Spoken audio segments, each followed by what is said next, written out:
وبركاته.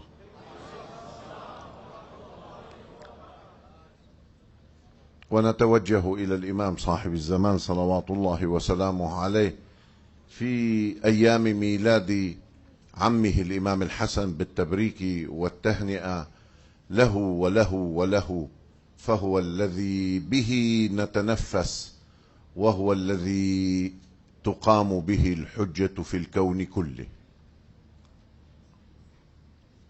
عندما ولد إمامنا الحسن صلوات الله وسلامه عليه لم يكن اسمه معهودا لدى العرب، وهي من المفارقات الكبيرة والعظيمة أن العرب اجترحوا الأسماء كلها، فلم يكن قبل الحسن والحسين هذان الاسمان أبدا، وكأن الله ضرب على أسماعهم سنين عددا حتى اختص. نعم، في الجاهلية كان اسمه حسن فقط، أما حسن مع أنه من اللغة العربية السهلة التي يمكن اشتقاقها وهو من الحسن، لكن الله صرف أذهان العرب بكل ما أوتوا من لغة جزيلة جذابة عن هذين الاسمين. هاي من مختصات بيت رسول الله صلى الله عليه وآله، وقد أدرك النساجون هذا المعنى. فعندما ولد الإمام الحسن قالت الزهراء عليها السلام: ما كنت لأسبق عليا عليه السلام في تسميته. قال علي: ما كنت لأسبق رسول الله في تسميته. قال رسول الله صلى الله عليه وآله: ما كنت لأسبق الله في تسميته. فأوحى الله: سمه حسنا، تعريبا لكلمة شبر. تولى الله التعريب. اجا النساج بده يعمل إغارة، يغير، وأهل البيت على مدى التاريخ كانوا موضعا للإغارة على مناقبهم وذواتهم وأفعالهم والأقوال. اجا صور الإمام علي، ما بيقدر ينكر شجاعة وبطش الإمام علي في الله عز وجل. أحمد بن حنبل يروي في مسنده، وتبعه على ذلك كثيرون، عندما ولد الإمام الحسن صلوات الله وسلامه عليه قالوا لعلي: ماذا تسميه؟ قال: أسميه حرب، باعتبار ما تستبطنه هذه الكلمة من أن عضل علي يسبق عقله. هذا النساج والعياذ بالله يريد هذه المعاني الخسيسة. فلما قيل لرسول الله سماه علي حرب، قال: وما حرب؟ سمه حسنا. فلما ولد الحسين قيل لعلي: ماذا تسميه؟ قال: حرب. ما تعلم من المرة الأولى، لا، ما زال مصرا على العسكريتاريا الطاغية على شخصيته، وأخذوا جانبا يمكن لهم أن يلبسوه لأنه شداخ آناف آبائهم. فاتوا من هالباب، دخلوا من هالباب. التسمية عندما تكون من الله عز وجل مباشرة لها معان. أن هذا الشخص حظي بعناية مباشرة متسلسلة من قبل أفضل المخلوقات: فاطمة، علي، محمد، جبرائيل، الله عز وجل.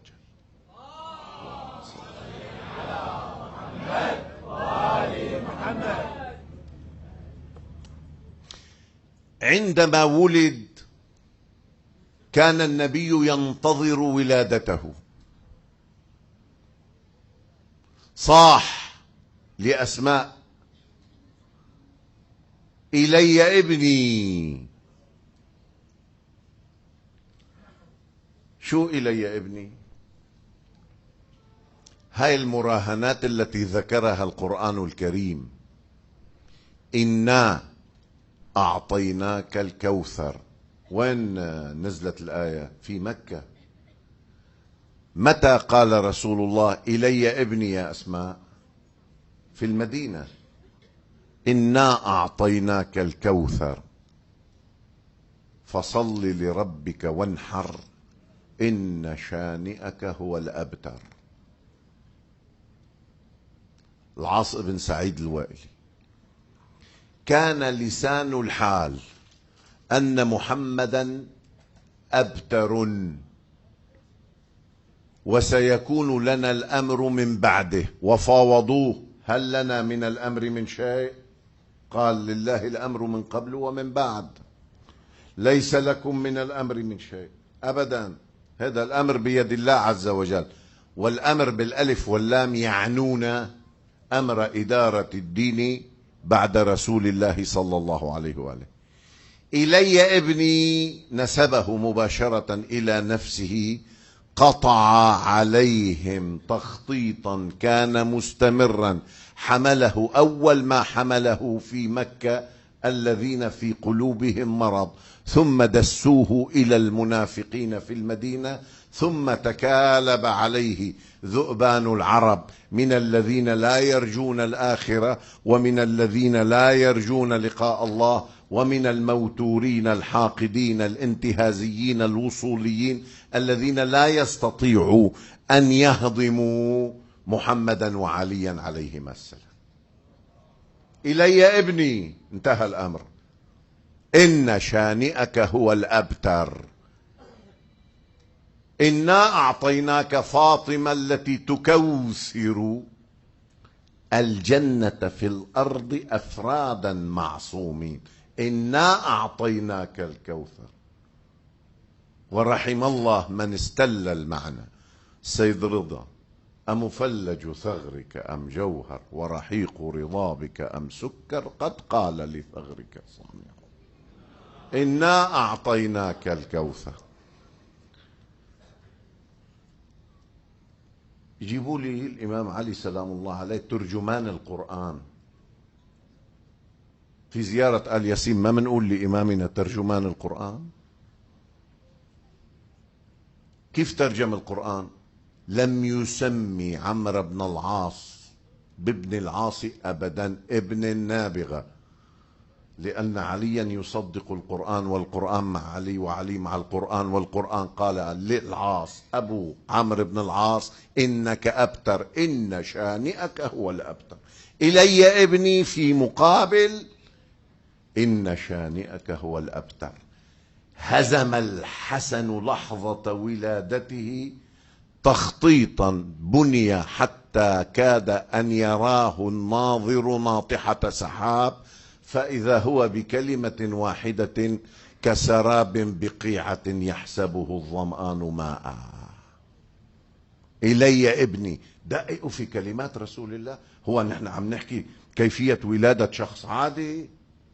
إلي ابني.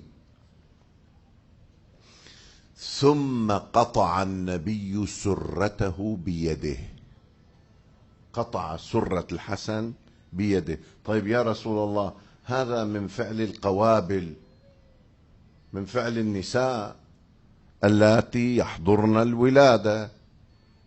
لا، قطع سرته بيده المباركة. ماذا يعني هذا؟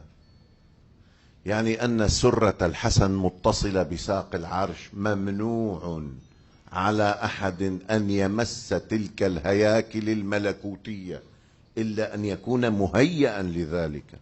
قطع سرته بيده المباركة. هل فعلها مع أحد من المسلمين غير الحسن والحسين؟ أبدا.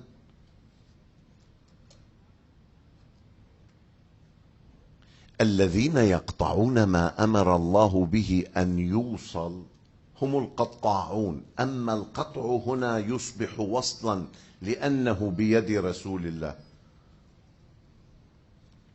لأنه بيد رب. إذا بدك جاوب جاوب، بس خليه يسكت. خدمتك نحن مولاه، خدمتكم. قطع سرته بيده، ثم ألبأه من فمه، من لسانه. أول ما يطعم الولد من ثدي أمه يطعم مادة اسمها اللباء، وهو ما يعزز مناعة الولد. يعني ليس لبنا شفافا بمقدار ما هو لبن خاثر إلى حد ما، وهذا ليس في الإنسان فقط، وإنما يسمى ما يستحلب من البقر وغيرها اللباء في أول أيام ولادتها. شوف، ألبأه رسول الله بلسانه كأنما يغذيه لبنا. ألبأه، أمصه لسانه. أول ما ابتل ريق الحسن بريق رسول الله صلى الله عليه وآله. يا جماعة، الطغاة فهموا هذا المعنى أكثر مما يفهمه بعض المتفلسفين ممن يدعون وصلا بالتشيع. لكن سامري بني إسرائيل الطاغوت أخذ قبضة من أثر الرسول وعرف كيف يتصرف فيها، فلبس على القوم وكاد أن يطيح بهم جميعا إلى جهنم لولا أن تدارك الأمر هارون، ومن ثم جاء موسى صلوات الله وسلامه.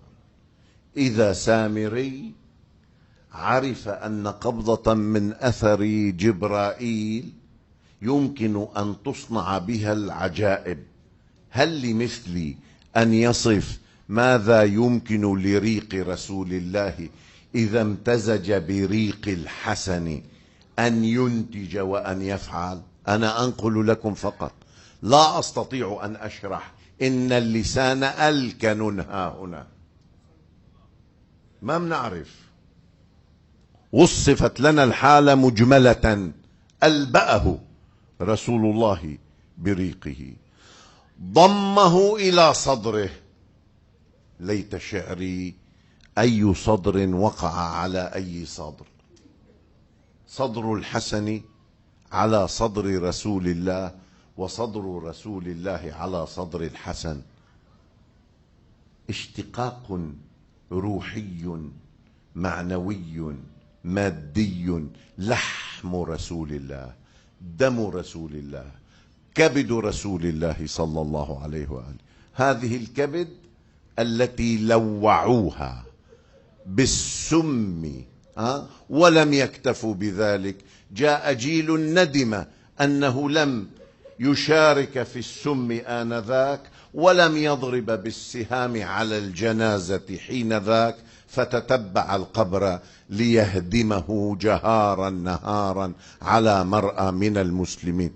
لك ما قرأتم أن رسول الله ضمه إلى صدره وألبأه ريقه؟ أم هو النصب المتأصل في جيناتكم والوراثة؟ شو سويتوا؟ ماذا صنعتم؟ وقال: اللهم إني أعيذه وذريته بك من الشيطان الرجيم. أذن في أذنه اليمنى وأقام في اليسرى. أول صوت سمعه الحسن هو صوت رسول الله يصدح بالله أكبر الله أكبر، أشهد أن لا إله إلا الله، أشهد أن لا إله إلا الله. عندما كلم الله موسى في ميقاته نزل وعاد إلى قومه، فأصابه الغثيان 40 يوما، لأنه سمع صوتا لا كالأصوات، فكان إذا سمع أصوات البشر أصابه الغثيان. رفع مستوى سمعه إلى مستوى أن يخلق الله صوتا فيكلمه به. ترى كان صوت رسول الله غير ذلك الصوت الذي كلم الله به موسى عليه السلام؟ وهل يكون موسى أكرم على الله من محمد والحسن صلى الله عليهما وعلى آلهما؟ إجا النساج لا، قال أمر رسول الله أسماء وأم سلمة أن تؤذنا في أذنه اليمنى وتقيما في اليسرى. ليش أم سلمة مع الاحترام الشديد وأسماء أيضا مع الاحترام الشديد؟ لماذا؟ أمه الزهراء كانت عاجزة عن الأذان في أذنه، أما أبوه ما شو كان شغله؟ بس كيف بيأذن رسول الله لأول مرة في أذن غلام لدى المسلمين وغلمانهم ما حدا سائل عليهم، وبعضهم بقي فلان منا أهل البيت حتى شب ولده المشؤوم.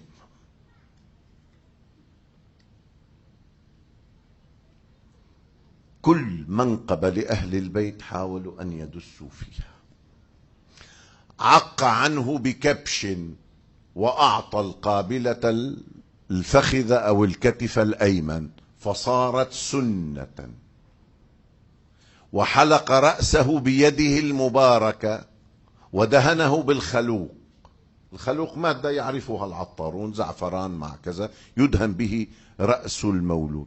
طيب يا رسول الله 13 سنة في مكة و3 سنوات في المدينة 16 سنة، ما رأيناك فعلت هذه السنن إلا مع هذا الغلام، ليش ما سويت أو أمرت أهالي المسلمين الذين ولد لهم مواليد في الإسلام أن يفعلوا ذلك؟ لا، السنة تبدأ بابني، اقرأوا الزيارة الجامعة، بكم فتح الله وبكم يختم الله. السنن تبدأ بأهلها مو بناس عادية، السنن لها أربابها. رسول الله والحسن، رسول الله يسن من خلال الحسن، هو القنطرة التي تعبر من خلالها السنة لتتخذ مجراها العملي بين ظهراني المسلمين. 16 سنة أخرت السنة لأجل وجه مولانا أبي محمد الحسن صلوات الله وسلامه عليه. اللهم صل على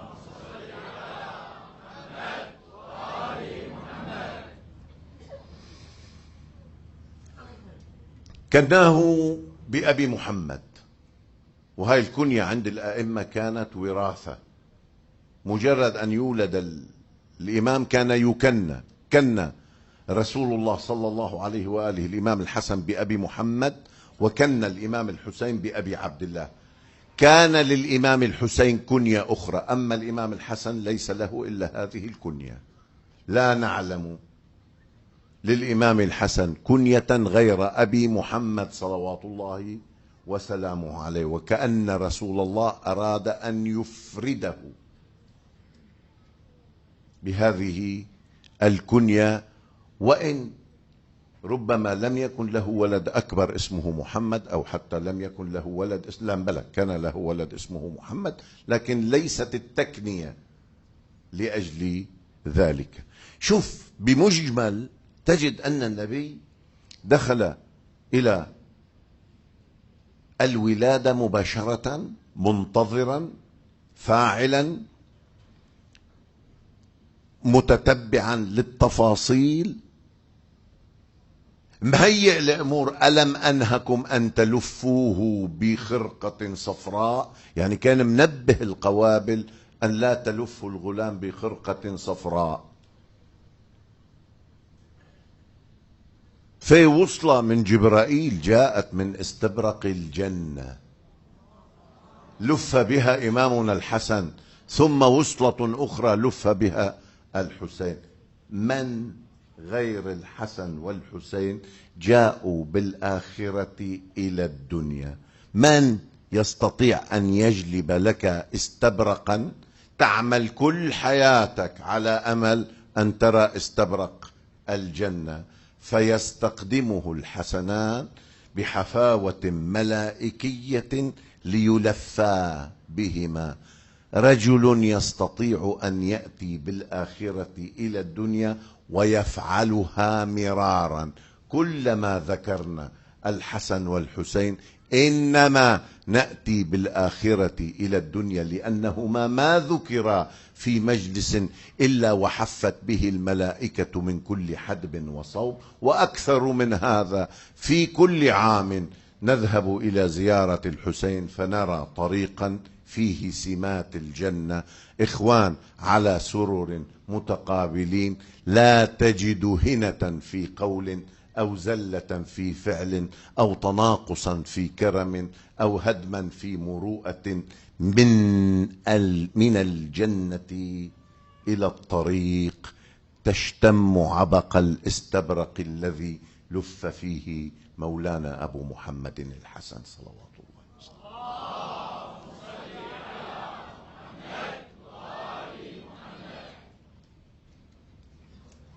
في مشاريع كانت تتقاتل.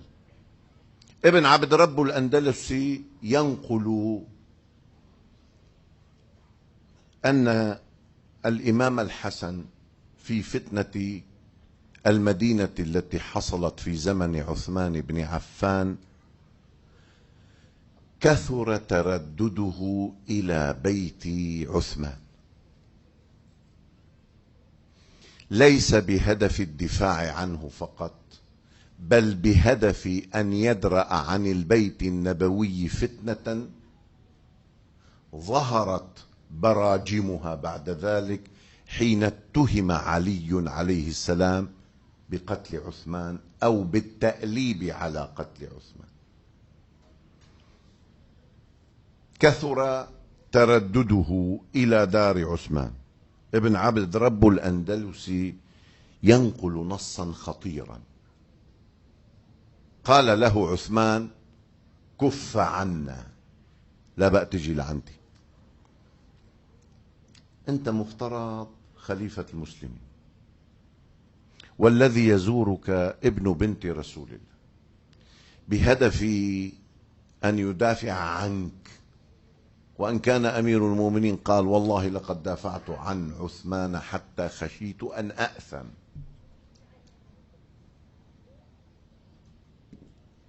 أيقال للحسن كف عنا أم لا؟ المشروع محبوك حبكة مرتبة حصل فيها خرق من قبل أناس خارج إطار تخطيط الصندوق الأسود، محمد بن أبي بكر، عمرو بن الحمق الخزاعي، فلان وفلان، لا أريد أن أدخل في الأسماء، الذين دخلوا على عثمان فقتلوه. أو كانوا خارج أي حسابات. كيف تعرف أن هناك حسابات؟ نص ابن عبد رب الأندلسي ماذا يقول؟ كف عنا، إن أباك يرى أن أحدا لا يعلم ما يعلم، ونحن أعلم بما نفعل، فكف عنا. إذن هناك مشروعان يتقاتلان: مشروع علي مع الحق، والحق مع علي يدور معه كيفما دار، مشروع علي مع القرآن والقرآن مع علي، ومشروع آخر لا علاقة له بهذه المتون الراقية جهر بها عثمان: إن أباك يرى أن أحدا لا يعلم ما يعلم. أبوك يدعي أنه متفوق علينا حضاريا، ونحن لا نقر له بذلك، ونحن أعلم بما نفعل. أنت أعلم من علي بن أبي طالب؟ أم أن التخطيط أن يورط علي في الهجوم وفي الفتنة المزعومة التي حصلت في المدينة، فيصل الأمر برأس السلطة أن يطرد، والعياذ بالله كلمة صعبة، أن يطرد الإمام الحسن فكف عنا، لا بقى تجي. هذا إن دل على شيء يدل على عمق ما كانت هذه المشاريع تسعى بكد وجهد لطمس آثار البيت النبوي، حتى ولو على مستوى أن يأتي الصبط ليدفع الموت عنك وليدفع عن بيته ما يمكن أن يتهم به وقد اتهم به بعد ذلك.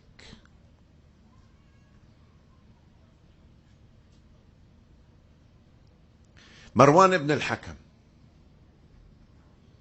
الذي قالت له عائشة: وأنا أشهد أن رسول الله لعن أباك وأنت نطفة في صلبه، وهذا ما نقله المسلمون جميعا.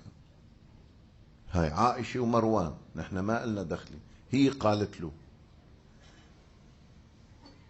هلا بعدين رضيت عنه لم ترضى عنه، ما فيني اشتغل على الصدمة، على القطعة، لا، الشغل شغل مبادئ. إذا كنت قد ثبتت عليه اللعن فلماذا سكت عنه بعد ذلك في كل موبقاته التي أجراها في المدينة، وقد تولى المدينة وأنت حية، واستنجدت به يوم دفن الحسن صلوات الله وسلامه، لاذ بك فاستنجدت به وكان في صفك. هدد يوما ما مروان الإمام الحسن بالقتل، انتهزها أبو محمد صلوات الله وسلامه عليه، قال: أفلا أرقت دم من قتل عثمان؟ ألا دفعت عنه؟ فاستغثت بي كما يستغيث العبد بربه. هذا كلام الإمام الحسن. فأنجيتك من القتل ومنعتك منه. ما كانوا يتركون فرصة ليقتلوا أحدا من أهل البيت إلا وفعلوه، وما كان أهل البيت يجدون فرصة لإنجاء أحدهم من الموت إلا وفعلوها. الإمام أمير المؤمنين بعد الجمل قال: أنا أعلم من في هذا البيت ولو شئت أن أقتلهم لقتلتهم، عبد الله بن الزبير ومن هم على أضرابي.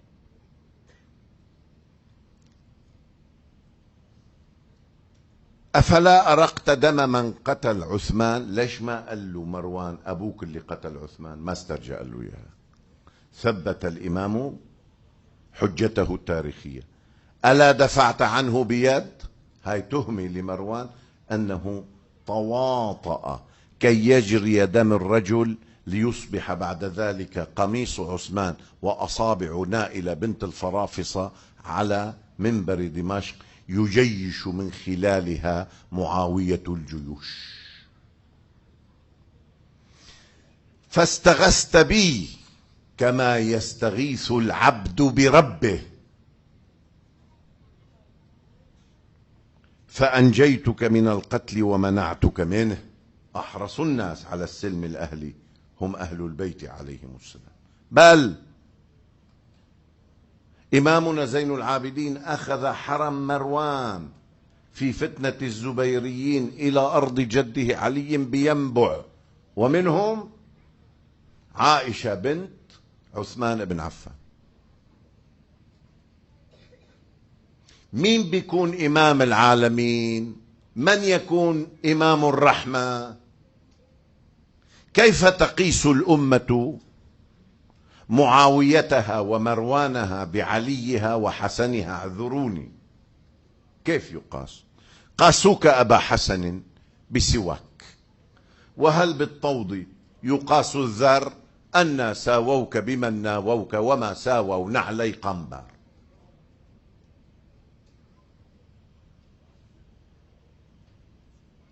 يخرج سلام الله عليه يوميا لزيارة قبر جده ويجلس محدثا الناس إلى قريب الظهر بعد أن رجع إلى المدينة. ومعاوية يتسقط أخباره كل يوم بيومه.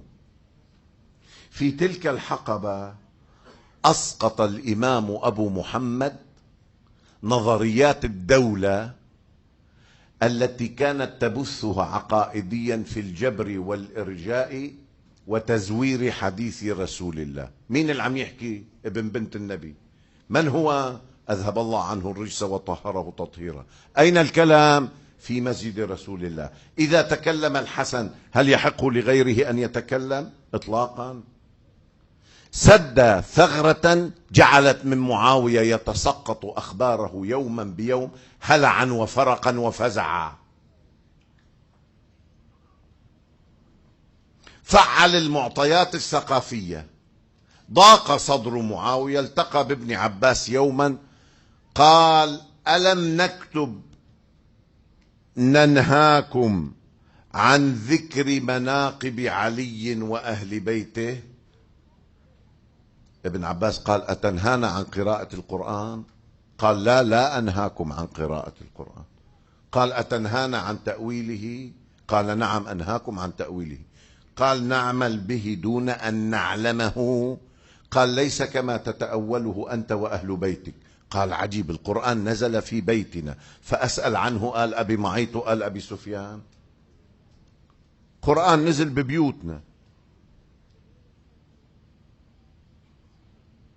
أسأل عنه آل أبي سفيان وآل أبي معيط؟ مشكلة معاوية أنه لا يريد للقرآن أن يعرف تأويله الناس، وهذا ما اعتمده الخوارج. لذلك قال الإمام لعبد الله بن عباس: لا تحاججهم بالقرآن، القرآن حمال أوجه، حاججهم بالسنة، لأنهم أنكروا السنة. وفي زماننا من سموا أنفسهم القرآنيين هاو على هالنمط.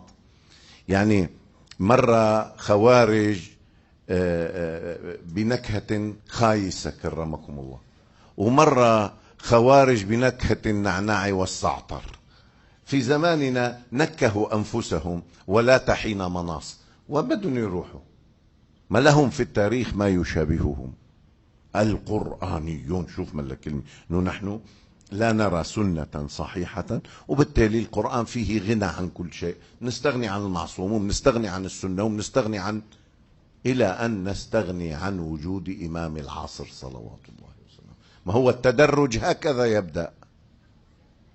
واللفظ حلو، انه نحن ما أتانا الكتاب نأخذ به وخلاص بزيادة، ما فرطنا في الكتاب من شيء. إيه أنت علي بن أبي طالب حتى تستخرج ما في الكتاب؟ فيه كل شيء. لك عدد ركعات الصلاة إذا لم تلجأ إلى السنة ما بتعرفها، وهي عمود الدين.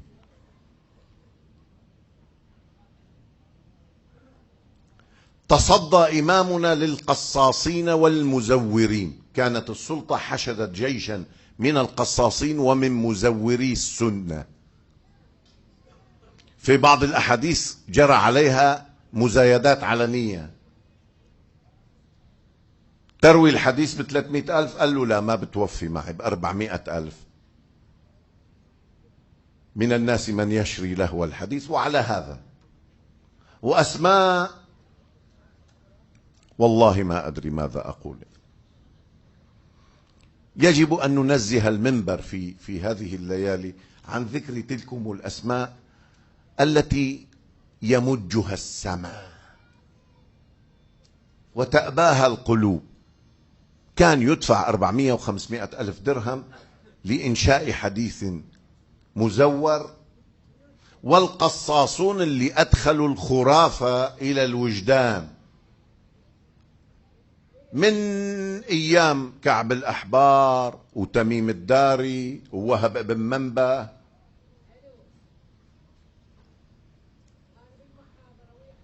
يلا خلصي حجية، أنا بنتظرك. أنا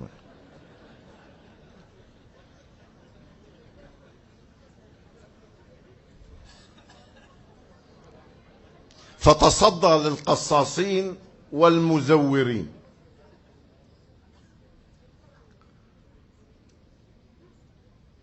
دخل يوما إلى المسجد قال: ما أنت؟ ما في اللغة تستعمل لغير العاقل. ما قال له من أنت، قال ما أنت، يعني ما هذه الظاهرة؟ قال: أنا قصاص. قال: كذبت ولا أمت، القاص هو رسول الله صلى الله عليه وآله، قال الله له: فاقصص القصص. قال: أنا مذكر. قال: كذبت، رسول الله هو المذكر، إنما أنت مذكر.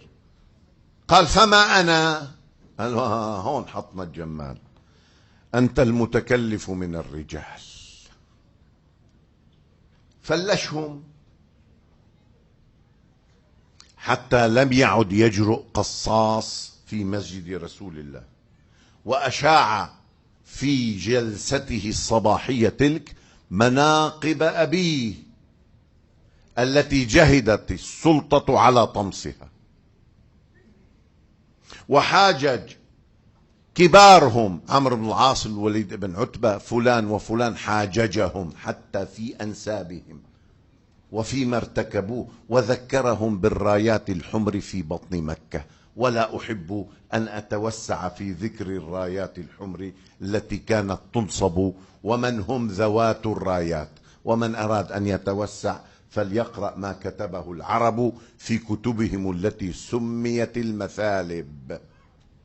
أنا أكتفي بما قاله زين العابدين: أنا ابن نقيات الجيوب، أنا ابن المطهرات من العيوب. روح كل واحد يبرم عن نسبه وما فعلته أمه وجدته وأم جدته وجدة جدته حتى ينقطع النفس. مو في هيك في بالدعاء بيقول تقول حتى ينقطع النفس. في منهم حرام أركس في حرام أركس في حرام على مدى أجيال متعددة، آخر شيء رفعوا الرايات.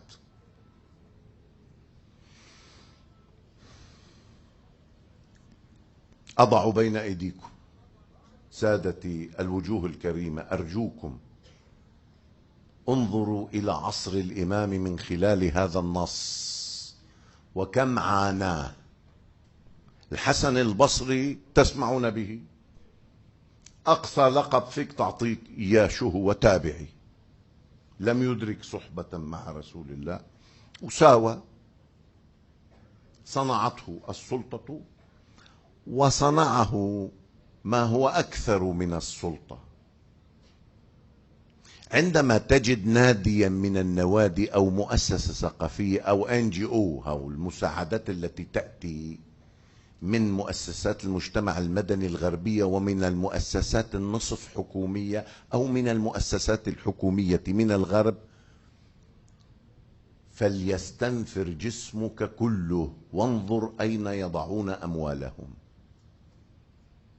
ولماذا يضعون الأموال. هذه الجمعيات المسمات اجتماعية إنما تهدف إلى، في بعضها طبعا يهدف إلى ضرب البنية التحتية الفكرية بأسوأ وأقذر وأخس غزو ثقافي يمكن أن تشهده البشرية. ديروا بالكم، تراها ما حدا بيعطي ببلاش، فقط المعصوم: خذها فإني إليك معتذر واعلم بأني عليك ذو شفقة، لا نريد منكم، إنما نطعمكم لوجه الله، لا نريد منكم جزاء ولا شكر. الكراجكي رحمة الله عليه في كنز الفوائد يروي هذه الرواية. طبعا رسالة من الحسن البصري إلى الإمام الحسن وجواب الإمام الحسن صلوات الله وسلامه عليه. هلأ إذا بدي أنقل رسالة الحسن البصري بكاملها مع رسالة الإمام الحسن بكاملها أكون مسيئا للأدب. أنا لا أقرن بكلام الإمام الحسن كل كلام الحسن البصري، لأن الرجل أساء الأدب. سأنقل لكم ما يفيدني من رسالته فقط، ولن أعطيه شرف أن أضع رسالته في مقابل جواب الإمام الحسن أبدا.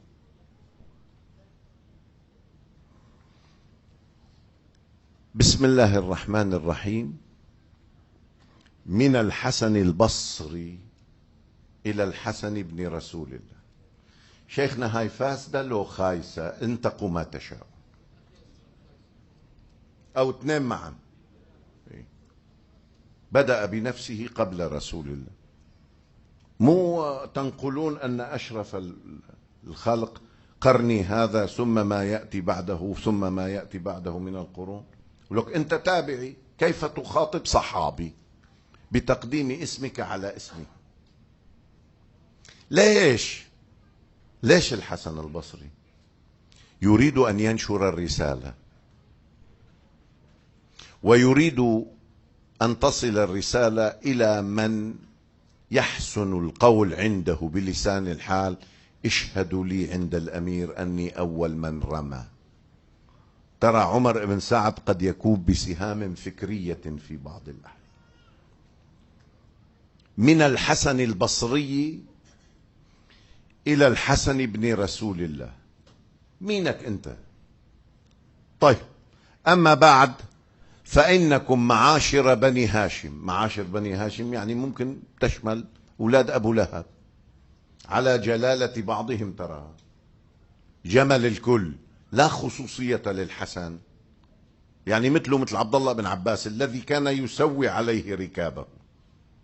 إذا صعد الإمام إلى فرسه، عبد الله بن عباس كان يسوي ثيابه ويحكم رجله في الركاب.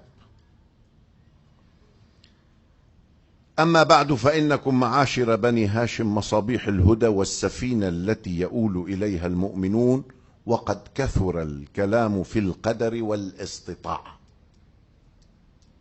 بالقضاء والقدر والجبر والاختيار، وأن الإنسان مستطيع بنفسه أم بأمر من الله. يعني وما تشاءون إلا أن يشاء الله. هاي خلاصة الرسالة، لا أنقلها كاملة، وبينت لكم السبب. ضرب الإمام نظرية معاوية برسالة واحدة، نظرية معاوية برسالة واحدة إلى الحسن البصري. شو بيقول له؟ صلوات الله وسلامه. من الحسن بن علي إلى الحسن البصري: أما بعد فقد انتهى إلي كتابك عند حيرتك وحيرة من زعمت من أمتنا. من زعمت أن الأمة كلها محتارة. قالوا لا، أنت وجماعتك المحتارين، أتباعي وشيعتي مو محتارين. وكيف ترجعون إلينا وأنتم بالقول دون العمل؟ أنت عم تسألني كيف ترجعون إلينا وكلامك قول دون عمل. أنت ترجع إلى السلطة شئت أم أبيت. واعلم أنه لولا ما تناهى إلي من حيرتك وحيرة الأمة من قبلك لأمسكت عن الجواب. أنا إمام، وظيفتي بين، وإلا أنت لست أهلا لأن أرد عليك، لكن وظيفتي أن أرفع الحيرة حتى عن أمثالك. ولكنني الناصح ابن الناصح الأمين، والذي أنا عليه أنه من لم يؤمن بالقدر خيره وشره فقد كفر. أول نظرية. ومن حمل المعاصي على الله عز وجل فقد فجر. شوف الكلام. إن الله تعالى لا يطاع بإكراه ولا يعصى بغلبة، ولم يهمل العباد سدى من المملكة، لكنه عز وجل المالك لما ملكهم والقادر على ما عليه أقدرهم.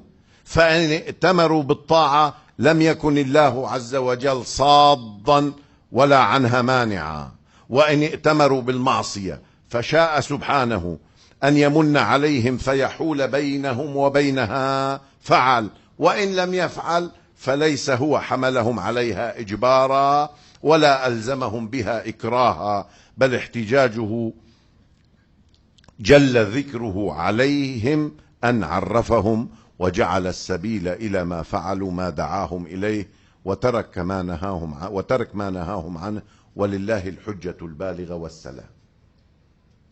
مو هاي مشكلة أن الناس تقول وما تشاءون إلا أن يشاء الله، يعني الله أجبرني بمشيئته، فإذا على ما يعاقبني وعلى ما يثيبني؟ قال القادر بما أقدرهم عليه، جعل لهم هامشا من الاختيار.